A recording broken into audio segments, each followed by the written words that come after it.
Now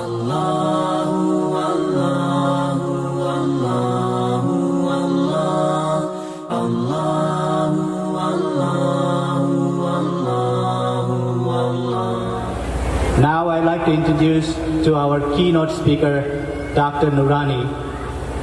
When dealing with some people from different religions, oftentimes the situation gets awkward because of our lack of knowledge and misunderstanding of respective religious teaching. We wondered about how we should react towards people of different faiths. Does religions teach us to distinguish on this basis of faith? Our Imam Noorani will elaborate on religious tolerance and give us some insight. Imam Noorani received his PhD in Islamic Studies from Delhi University in India. He has written more than 15 books. He is also the chief editor for a very popular magazine runs in India for the last 15 years. Dr. Noorani has participated in many international conferences and many TV debates. Here is Dr. Noorani.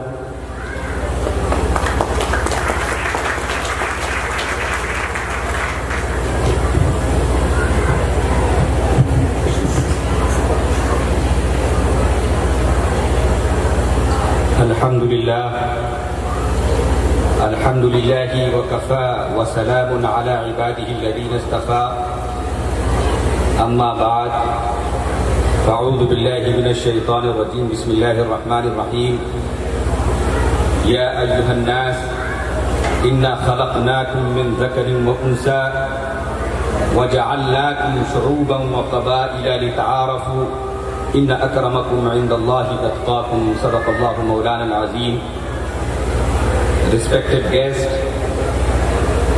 dear neighbors, my brother and sister, Assalamu alaikum wa rahmatullahi wa barakatuh. I'm extremely glad to have you all. Thanks for being with us. And today, really, I feel blessed to have you all. As all of you know that this is the month of blessing. Ramadan is the month of generosity, and Ramadan is the month of helping. And above all, the Ramadan is the month of training to be a good human being, so that the rest of life, the 11 months, you will be a good human being. So this is the month of the training. I know that all my brothers and sisters have been fasting for the last 15 or 16 hours. I don't want to test your patience because this is the last time to break the fast. So I take a few minutes, and then Brother Mahmoud and my management has given me a topic that is the most important topic, the concept of tolerance in Islam. Being an imam and being a religious minister, it is my duty to convey the message of Islam to you. But it's very tough and difficult to convey the message of tolerance within a short span of time. But I will try. You know that Islam has two fundamental sources. If you want to know about Islam, then you have to go through those sources. Number one, the Quran, the Holy Scripture, the Divine Book, number one source of Islam. And number two is the saying of the Prophet Muhammad, peace be upon him. Whatever Prophet Muhammad said, whatever he did, and whoever he agreed upon, that is called hadith, the saying of the Prophet. These are the basic fundamental sources of Islam. If you want to know that what does Islam say about the tolerance in religion, then we have to go through these two sources. Number one, if you ask me, does Islam endorse diversity in religion, in culture, or in language? In a single word, I would reply that yes. But let's have a look at the Quran. What does Quran say about the tolerance in the religion and culture and the language? Quran say that I recited the ayah, ayuhan nas, inna khalaqnakum min dhakarin wa unsa. Quran addressed the all human being, the mankind here. Islam did not address here only the Muslim. Islam addressed and he said, O people, we created you from a male and from a female. As you know that we were born by a male and a female. So Allah subhanahu wa ta'ala in Islam said, we created you from a male and female, and then Allah said that we made you in a different races and the tribe. Why? The Quran answered that لِتَعَارَفُوا, so that you may know each other. Here is the question is, why does Islam want from us to know each other? The simple question is that Islam say that Islam say that from us that you have to build up the relationship in the society. Whether irrespective of the religion, caste and creed, you have to build up the relation in the society. You have to help each other, and you have to make the community. For that, if you want to make the community, if you want to build up a healthy relationship in the community, then definitely you have to know each other. Before the introduction, you cannot do anything. That is why Islam say that I made a different races. That's like someone of us from Asian countries, some of us from American, some of us from the African countries. Different races and the tribe. Why? So that you know each other, so that we can build up the healthy relationship. Let's have a look at the second ayat of the Quran, second verse of the Quran. Quran says, وَلَقَدْ كَرَّمْنَا بَنِي آدَمَ. We have, Allah subhanahu wa ta'ala in Islam said that we have actually honored the children of Adam. Allah subhanahu wa ta'ala and Islam did not say that we have honored only the Muslims. Islam said we have honored the children of Adam and all of us the children of Adam. And then Islam say that وَفَضَّلْنَاهُمْ عَلَى كَثِيرٍ مِّمَّنْ خَلَقْنَا تَفْضِيلًا, that we have exalted and we have made you superior above all the creation. Here in this world, everything is Allah's the creation. But Allah subhanahu wa ta'ala, Islam say that we made you exalted and we made you superior above all the creatures. The meaning is that every single human being has the right to be honored, and every single human being has the right to be respected, and we are not entitled and we are not supposed to disgrace and look down upon any one of them. Whether he is a Jew, whether he is a Christian, whether he is a Muslim, non-Muslim, anyone, Islam teach us that you have to respect every single human being, because we honor every single human being. So this ayah shows the tolerance. This ayah shows that Islam wants that you build up the humanity, and that Islam wants that you respect everyone's culture, everyone's faith, and everyone's comfort and the privacy. And I will give you another ayah from the Quran that is very important ayah.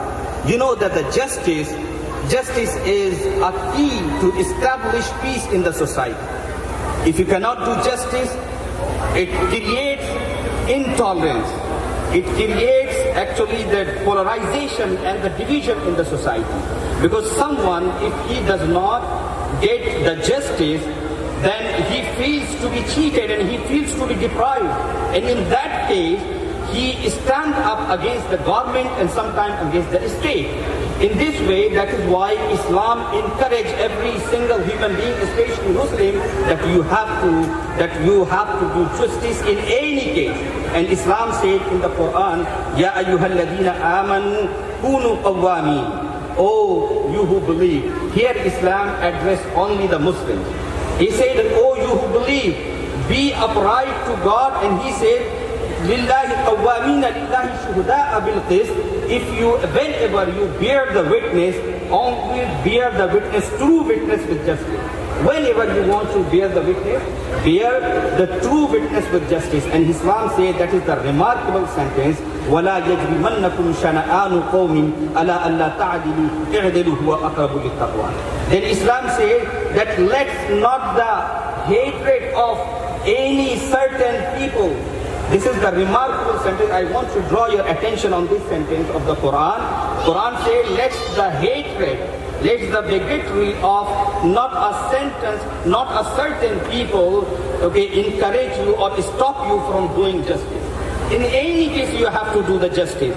And because if you think that he is a Jew, that you should not do justice, if you are wrong. According to Islam, you have to do the justice. And in any case, because you know, if you want to build up the relation, if you want to make the vacuum, then you have to, then in any case, you have to do the justice. This is the Quranic verses that Allah subhanahu wa ta'ala and Islam told us. Now let's have a look the saying of the Prophet Muhammad sallallahu ta'ala alayhi wa sallam. One day, Prophet Muhammad sallallahu ta'ala alayhi wa sallam said, this is the very famous ayah, that utlubul ilma walau kana bisin. Seek knowledge, Prophet Muhammad sallallahu ta'ala alayhi wa sallam said, seek knowledge even if you go to China. Even if you have to go to China, seek knowledge. What does mean that? When Prophet Muhammad sallallahu ta'ala alayhi wa sallam said this sentence, at that time there was no single Muslim in China. There was no single Muslim. Then why he said that go to China if you want to seek the knowledge? Actually, Prophet Muhammad sallallahu ta'ala alayhi wa sallam used the metaphorical language here. And he said that if you want to go to China, that means that if you want to learn anything from the non-Muslim, you can learn. If you want to go to far away from Makkah and from Medina, even you can go there, so that you can be that one of the companion of the Prophet Muhammad sallallahu ta'ala alayhi wa sallam said, this is very important hadith. One of the companions of Prophet Muhammad sallallahu ta'ala alayhi wa sallam said that marra bina janazatun faqama laha an-nabiy sallallahu ta'ala alayhi wa sallam. One day a funeral procession passed in front of us. One day a funeral procession passed in front of us. Then we saw that Prophet Muhammad sallallahu ta'ala alayhi wa sallam stood up. When we saw that Prophet sallallahu ta'ala alayhi wa sallam stood up, then waqumna bihi, then we too stood up by saying the Prophet Muhammad sallallahu ta'ala alayhi wa sallam. Then the companion of Prophet narrated this hadith and he said that faqulna ya Rasulullah, then we said, O Messenger of Allah, innaha janazatu Yahudin, this is the funeral procession of a Jew. Why you are standing up? Then what did Prophet Muhammad reply? That is the remarkable and historical.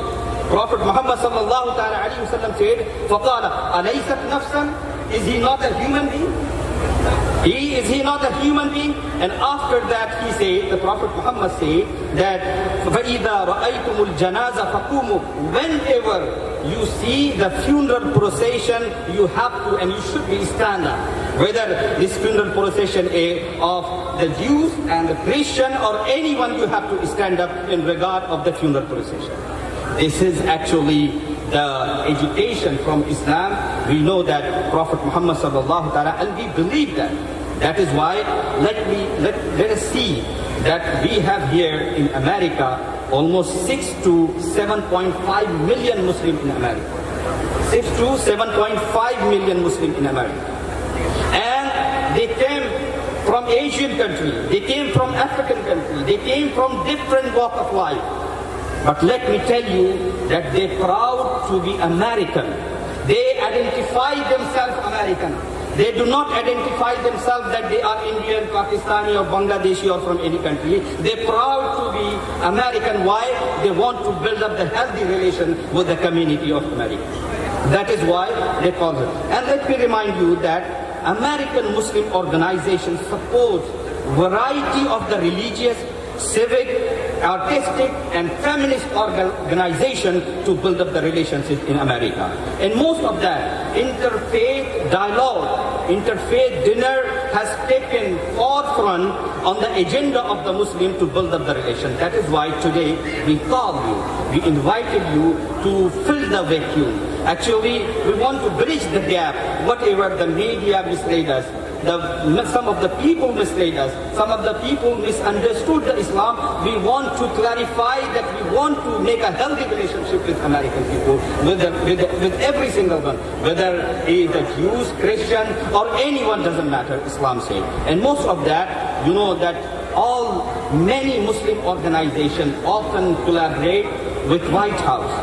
Many Muslim organizations collaborate with many organizations to devise the strategy against the war against the terrorism and to devise the strategy about the civil rights. So many things they want to do, they collaborate. Why?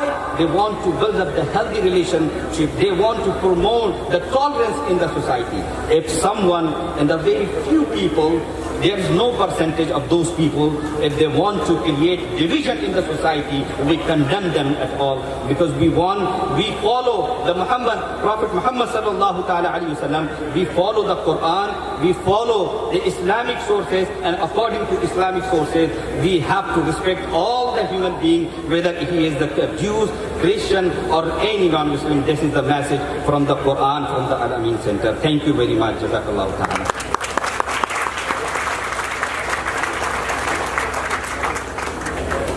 Thank you all so much. It's truly an honor to be here with all of you. And Imam, I have to tell you that your words were heartfelt, they were inspirational, and they mean so much for someone like myself to be sitting here tonight. I only wish that your words could be broadcast all over the state, all over the country, and all over the world. So thank you so much for those incredible, beautiful words.